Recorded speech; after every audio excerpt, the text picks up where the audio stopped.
let's talk about the King of New York. So, this is a sort of a gangster film.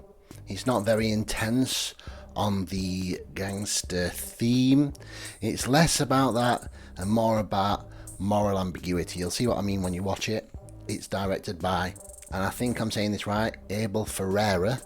It's starring Christopher Walken, Larry Fishburne, Lawrence Fishburne, and Wesley Snipes is in it. There's also a little bit by Steve Buscemi. There's loads of people in it that you'll recognise. The version that I watched on BFI Player was absolutely, totally and utterly crisp. It was perfect. It was so perfect in UHD that you could barely see any grain on it. It was actually kind of strange because the first time I watched it, I believe was on DVD many years ago, and it didn't have that crispness. The new version that's on BFI Player and or Arrow Video is perfection itself. So if you're thinking that this is going to be low budget looking and kind of too grainy and not well lit and not great, you're wrong. Just watch it. You'll see what I mean. It's perfection. Okay. The premise is that there's a kingpin gets out of prison, presumably after some terrible crime. Been there for, I believe it was 7 years, he said.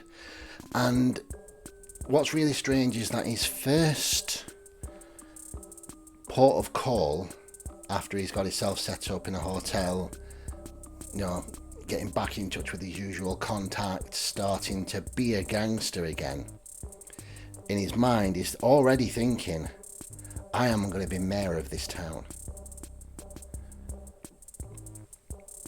There are several groups of people in this film who are both wanting to serve the community whilst also destroying it. The gangsters, the police, and the politicians, it is established, are no better than each other. The police are taking matters into their own hands. The politicians are just doing what politicians do. There's no fiction involved in that, we all know that, but that's another story for another video. Or maybe not. Let someone else talk about it. It's there are two examples in particular that show you this ambiguity. There's a point where Larry Fishburne's character is in a restaurant getting some food, and the owner of the restaurant is very rude to some children that want to play some video games. Clearly they've got no money.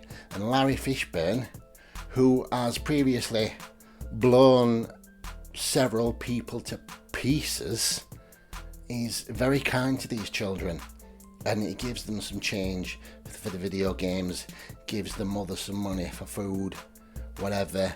And it's a really strange parallel how somebody can be compartmentalized like that. You have a person that blows people away and is generally a bad person, but then somebody who recognizes that I was once where you are and I want to sympathize with you and give a little something back. So that's one way you can see that moral ambiguity. You can be the devil and the angel at the same time in this world. But what also strikes me is that Christopher Walken's character, Frank, wants to save a hospital by doing a drug deal. How can that make sense? There's going to be a fair few people on rehab in that hospital who have been taking the drugs that you're selling. You can't be both, or can you? That's the question. The police are literally taking matters into their own hands. They're clearly extremely jealous of the success that Frank's having. There's a scene in which they talk about the fact that they're on what they see as very little money, and Frank is raking it in, just doing terrible things, frankly. It's such a hypocritical thing to do. The police are blaming Frank for killing, but also talking about the fact that they want to kill Frank. If you take the law into your own hands, even as a policeman, how are you any better than the criminals that you are fighting against? The fact is that you're not. There's such self-righteousness from every member of each faction within this story, and I find that extremely interesting. I think part of the moral of the story is that you can't give with one hand and take with the other, which is what they all do in this film. Now, let's talk about the feel of this film. It sort of feels like a TV movie. It's directed in such a way that most things are kept simple. There's a lot of natural light. It seems to have been shot almost entirely on location, which I love. It all looks so authentic. There's nothing in this film that happens that is unrealistic, aside from there is an extremely entertaining car chase at some point that is verging on being unrealistic, but not really. It could happen. The tone shifts quite a lot. You have Frank, Christopher Walken's character, mixing with well-to-dos, going to fancy restaurants and mixing with fancy people that are all wearing nice clothes, are well behaved, they're very sophisticated. It's that world, it's that fancy world of which I know nothing about and I've only seen on TV. And then you've got the juxtaposition of Frank sitting on the sidelines while his gang are in total debauchery. Women, coke, all kinds of stuff going on. They're just going nuts. And Frank is kind of there as well. He doesn't get involved as much with that. He kind of sets himself apart a little bit from the gang, and you see that he's the leader.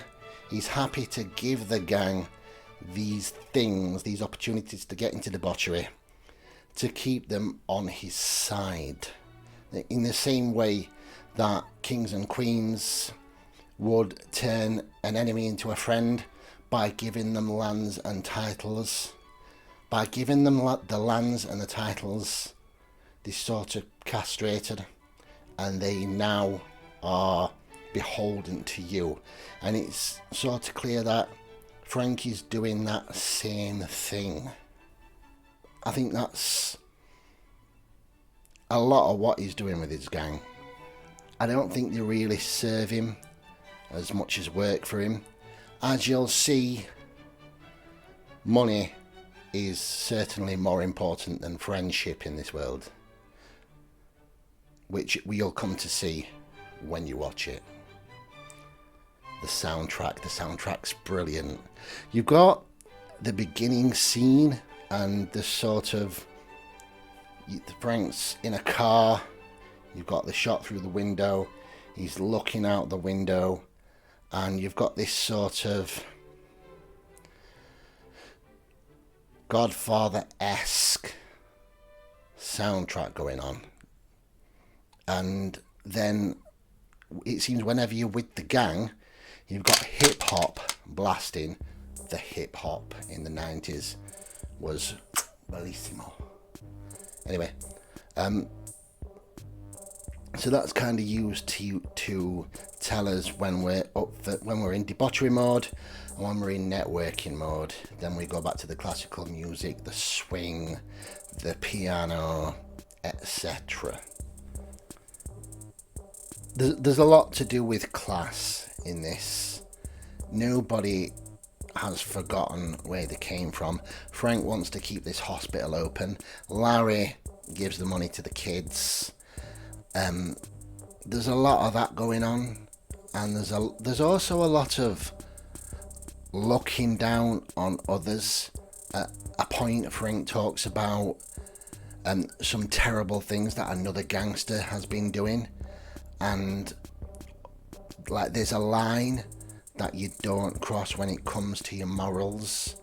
You'll see what I mean when I watch it. He's talking about another gangster that he's dealt with that had young women, very young women, working for him, and I can think you can guess what they were made to do.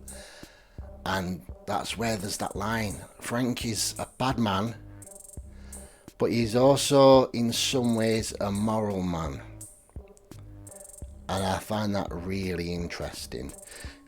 There's a lot of evidence going back in real life of gangsters serving their community and looking after the little people, and I think that's part of Frank's motivation as well, to give as well as take. One of the policemen has a real bee in his bonnet about Frank killing people, despite the fact that the police have clearly done this on several occasions and taken matters into their own hands. This policeman is a hypocrite. He wants to stop Frank from doing something that he's doing simply because they have different motivations for doing the killing. The policeman wants some of these terrible people off of the streets, and that's why he's taken the law into his own hands to send a message. Frank, I think frankly, wants to do two things. He wants to rid the world of those people that are a level of scum above him, that he looks down on because they've crossed those moral lines that he sees in his mind. And they're both hypocrites. They're both huge hypocrites. Killing is killing no matter what the motivation is. How I suppose we should really think, but everyone's got their own moral compass and their own motivation for doing things in this world. I am giving this film 4 out of 5 stars. The only reason being is that it is an acquired taste, and it does take some time to get to a point where you are truly entertained. It's not for lovers of popcorn films. It's got its merits. It's a little bit more complex than I think it'll ever get credit for.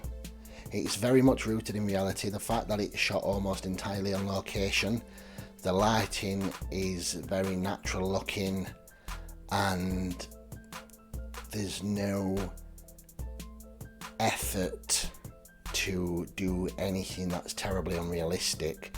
It feels grounded in reality, and that is the reason I love this film. But if you're gonna watch it, just be patient. That's my review of The King of New York. I'll see you later.